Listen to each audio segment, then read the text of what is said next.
92% of the time, 98% of the time, you're going to just be stabilizing the car. But for those instances where you either have to displace, we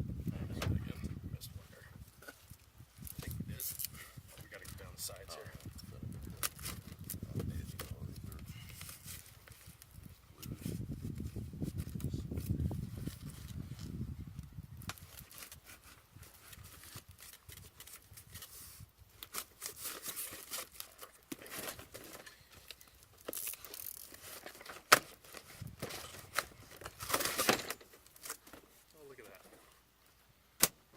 When you're using your jack,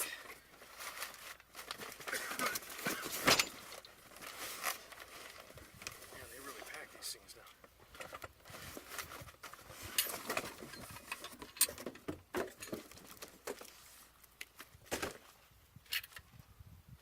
To put this on,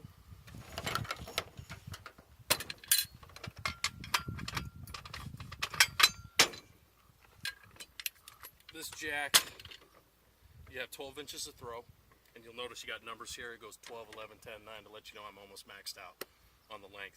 So 12 inches of throw, I've got 6,000 pounds of lifting capacity per jack. So if I'm setting up an A-frame, I've got 6 to 6, that's 12,000 pounds. So there's all that, everyday vehicles, even, the heavier trucks, vans, things like that, you got no problem lifting one end of that vehicle with these two jacks. Because remember, you're not lifting the whole car up, you're lifting one end. The other end is catching that weight. It's teeter-tottering at the other end. So most of the weight is still on the ground. Okay, but 12,000 pounds is a lot. So, I mean, if you wanted to lift the car, you could with these things. To insert these, you'll notice this knuckle right here, right above your ratchet. This bottom tooth will sit in there. Just, you want to make sure that it's sitting in nice and it's not cockeyed off to the side, okay? So sit that there. These top teeth are going to go right underneath that pin. You want to make sure that your jack is all the way down. You're going to say jack off. It's just part of it. it's going to happen, so it's no big deal. And then once I start lifting, you'll notice this cone end right here. So if my pin's all the way engaged inside that tooth, and because of the cone style, it's going to feed itself out onto the pin itself. So don't worry about that if it's all the way in. It will feed out, and then I just go. That's how quick and easy it is. I noticed there's another lip on that side, so can you put this on the other side also, or does it have to be on the same side as the ratchet? You can if you want it, but I always recommend you have that ratchet facing out, because you don't want to be in your load zone ratcheting crap. So it's just, if you can just remember to keep that on the outside, that's the safest scenario for you guys. And then pretty much, and I'll go through this, we're going to lift the ass end of that car, but the main thing to remember when lifting, just like airbags, just like anything else, I'm cribbing after myself, okay? Just like you were using airbags. And when I'm lifting, someone's always got to be calling me. Okay, someone's going to stand at the front or the back of that vehicle. You guys on either side are going to be ready to go. He's going to say up, and you guys are going to rotate 3 times. That's what we've been, telling people. Up 3 times, and it's got to be simultaneous. So nice and easy like this. You'll notice it doesn't take much for that to grab and lift. You don't have. The reason being, one guy can't be on it like a boat jack, and the other guy going this slow, because you're going to get shifting your load. So that's why someone's always calling it simultaneous. It's 3 wraps per call. 3 wraps per call, and you guys are going to lift simultaneous, and it's going to go straight up in the air. And you guys will see that. It's really easy to do.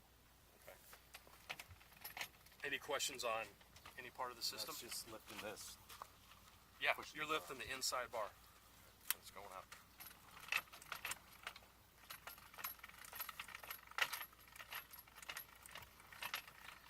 Just the sole part of it is when you have to reset it or drop your jack system, because all it is that big, thick worm gear. And what's the jack off? You're gonna say it. It's gonna happen.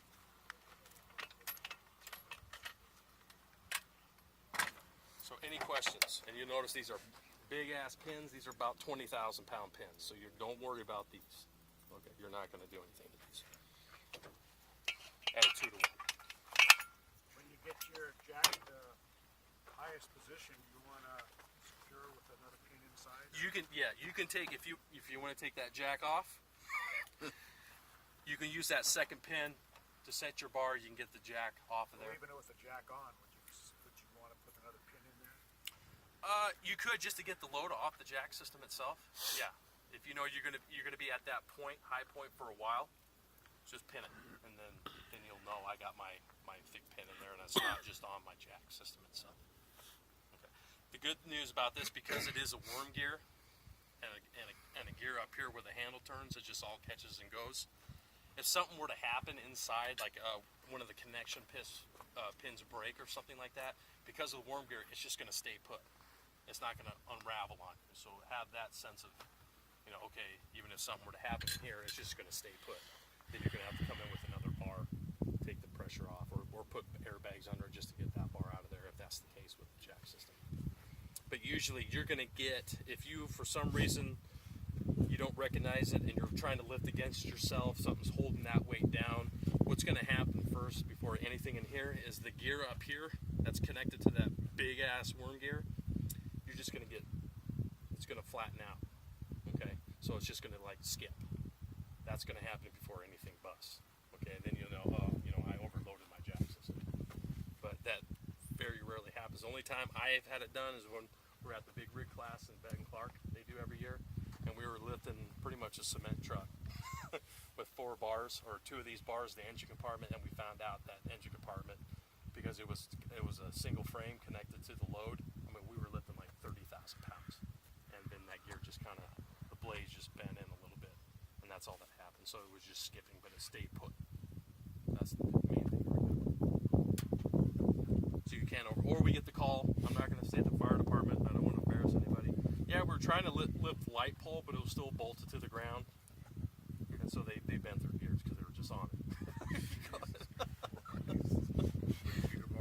Yeah, so You think the handle would give before the insides? yeah, it's just that smaller gear that connects the handle to the worm gear, the blades will just bend on the end so it skips. That's the only thing that happened. I said, well, guys, that might have been your problem there.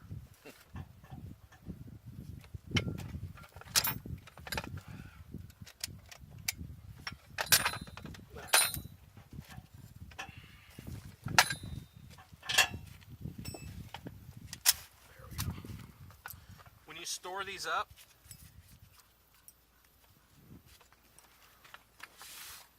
just attach that to the claw right there. Tighten your strap up. Just give it a couple ratchets to tighten this up, and then if you go in between the handle here, fold it over on itself, go back through that same handle, lock this off. Now it's ready for when I go out and use it. I just pull that slack, and then you're ready to go. Okay.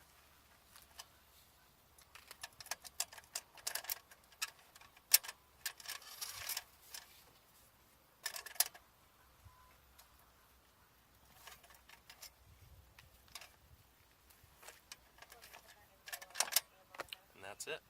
And these looks like you can